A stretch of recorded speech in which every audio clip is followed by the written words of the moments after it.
আগরতলা শহর লাগোয়া সাধুটিলা এলাকায় এক মর্মান্তিক ঘটনা ঘটেছে।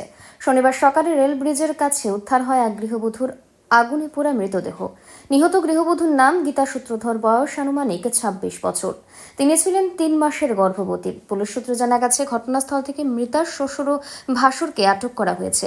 প্রাথমিক তদন্তে উঠে এসেছে, গত ৯ সেপ্টেম্বর দুর্ঘটনায় স্বামী প্রসেনজিৎ সূত্রধরের মৃত্যু হয়েছিল। তিনি ওএনজিসিতে শ্রমিক হিসেবে কাজ করতেন। শনিবারই ছিল তার শ্রদ্ধানুষ্ঠান, আর সেই দিন সকালে গৃহবধূ গীতা পোড়া দেহ উদ্ধার হওয়ায় চাঞ্চল্য ছড়িয়ে পড়ে সাধুটিলা জুড়ে। অভিযোগ, প্রসেনজিতের শ্রাদ্ধা অনুষ্ঠানের জন্য এনজিসি কর্তৃপক্ষ পরিবারকে ৪০,০০০ টাকা দেয়। ওই টাকা হাতিয়ে নেওয়ার জন্যই গীতাকে পরিকল্পিতভাবে হত্যা করা হয়েছে বলে দাবি করেছে মৃতার বাপের বাড়ির লোকজনেরা। তাদের অভিযোগ, শ্বশুর, শাশুড়ি, ভাসুর, দেওর সকলে মিলেই গীতাকে নৃশংসভাবে খুন করেছে। তারা অভিযুক্তদের ফাঁসির দাবি তুলেছেন। প্রসঙ্গত, প্রায় ৪ বছর আগে রবীন্দ্রনগরের মেয়ে গীতা সূত্রধরের সঙ্গে সাধুটিলার বাসিন্দা প্রসেনজিৎ সূত্রধরের বিয়ে হয়েছিল। বিয়ের পর থেকে গীতার উপর শ্বশুর বাড়ির লোকজনের নির্যাতন চালাতো বলে বাপের বাড়ির পরিবারের লোকজনেদের অভিযোগ। ঘটনাস্থলে ছুটে আসে প্রচুর মানুষ। এলাকায় উত্তেজনা ছড়িয়ে পড়ায় সেখানে বাড়তি পুলিশ মোতায়েন করা হয়েছে। পুলিশ ঘটনার তদন্তে নেমে মৃতদেহ ময়নাতদন্তের জন্য পাঠিয়েছে। आज अर्ली मॉर्निंग में हमें खबर मिली कि एक बॉडी जो है रेलवे ट्रैक जो है उस पर मिली है एट साधु टीला। तो उस न्यूज़ पे इमीडिएटली टीम हमने डिस्पैच करी। आइडेंटिफाइड जो बॉडी है वो एक गीता सूत्रधर करके है, उम्र 25 साल है, उनकी बॉडी मिली है। एंड अभी जो फॉरेंसिक टीम आके हमने एविडेंस कलेक्ट करा है एंड इन्वेस्टिगेशन है। आप लोगों को क्या मिला, माने कैसे उसको मारा गया था? ये एक्चुअली कुछ बर्न इंजरी भी हैं। अभी ये जो है तो फॉरेंसिक एक्सपर्ट्स और डॉक्टर्स भी एबल टू टेल कि उसके बाद ही पता लगा कि एक्चुअल कॉज ऑफ डेथ क्या है, कि बर्न इंजरी से वो क्या अदर रीज़न है। ये घटना के साथ रिलेटेड किसी को आप लोगों ने पूछताछ के लिए? दो सस्पेक्टेड जो अभी हैं, कुछ लीड्स हमारे पास हैं, but it is too early to tell anything. 2 लोग सस्पेक्टेड अभी हमारी कस्टडी में, तो पूछताछ के बाद हम आपको बताएंगे। আসলাম, এসে দেখলাম যে এখানে মানুষ জমায়েত হয়ে আছে। তারপর দেখলাম যে মানুষ কী দেখছে, তা আমিও নিজে দেখেছি যে এখানে একটা মার্ডার হওয়া একটা লুক পড়ে আছে।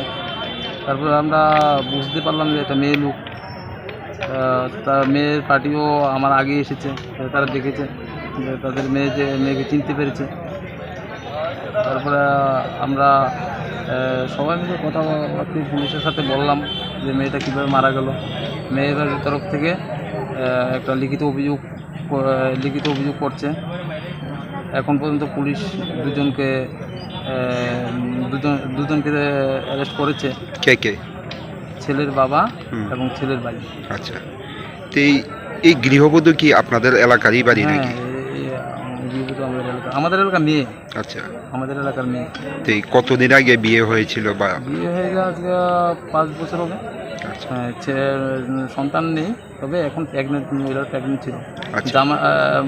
ওই গৃহবধূ জামাই গত 4 দিন আগে একটা অ্যাক্সিডেন্টে মৃত্যুবরণ করেছে। অভিযোগটা কার বিরুদ্ধে? এই গৃহবধূকে মানে কিভাবে হত্যা করা হয়েছে এবং কে করলো? অভিযোগটা মূলত শ্বশুর, শাশুড়ি এবং দেওরের বাসু, তাদের বিরুদ্ধে। আচ্ছা, দুজনকে তো আটক করলো। ওনার শাশুড়ি কোথায়? শাশুড়ি পুলিশ দেখছে, এবং এখন পর্যন্ত পুলিশ এফআইআর করবে পুলিশ। আর তাদের সাথে কজন জড়িত ছিল। ওনার শাশুড়ি কি বাড়িতেই রয়েছে নাকি? এখন শাশুড়ি বাড়িতে রয়েছে। আচ্ছা, এসে কি দেখলেন, কিভাবে হত্যা করা হয়েছে? এটা সম্পূর্ণ দেখা যাচ্ছে, এটাকে প্রথমে কিছু টান দিয়ে মাথার বাড়িটাকে দিয়ে তারপরে আগুনে পুড়িয়ে দেওয়া হয়েছে। বিশ্রীভাবে মার্ডারটা করা হয়েছে। শোনা গেছে ওনার স্বামী ওএনজিসিতে কর্মরত ছিল এবং একটা মোটা অঙ্কের টাকা পাওয়ার কথা। সেই কারণে কি গৃহবধূকে হত্যা করা হয়েছে? আমরা এরকম শুনেছি, কিন্তু এখন পুলিশ ইনভেস্টিগেশনে বের হবে ঘটনাটা কি।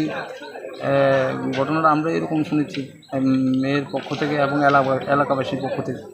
ওনার স্বামীর নাম কি? ওনার স্বামীর নামটা ঠিক আমি জানি না, আমার বাড়িটা একটু দূরে। ওনার নাম জানেন না, তিনি, কিন্তু ওরা তো অনেক ছোটো। আচ্ছা, আমরা জানি না, ছোটো, আমার নামটা জানি না। আমাদের এলাকাতে কিন্তু অনেক ছোটো, নামটা জানি না। তো এই গৃহবধূর মানে বাপের বাড়ি কোথায়? বাপের বাড়ি রবীন্দ্রনগর। বাপের বাড়ি থেকে কেউ এসছে? হ্যাঁ, বাপের বাড়িতে বাবা মা এবং কাকাতো ভাই, আত্মীয় স্বজন, আমরা এলাকাবাসী সবাই এসেছি। ব্যুরো রিপোর্ট, অবিরাম 24x7।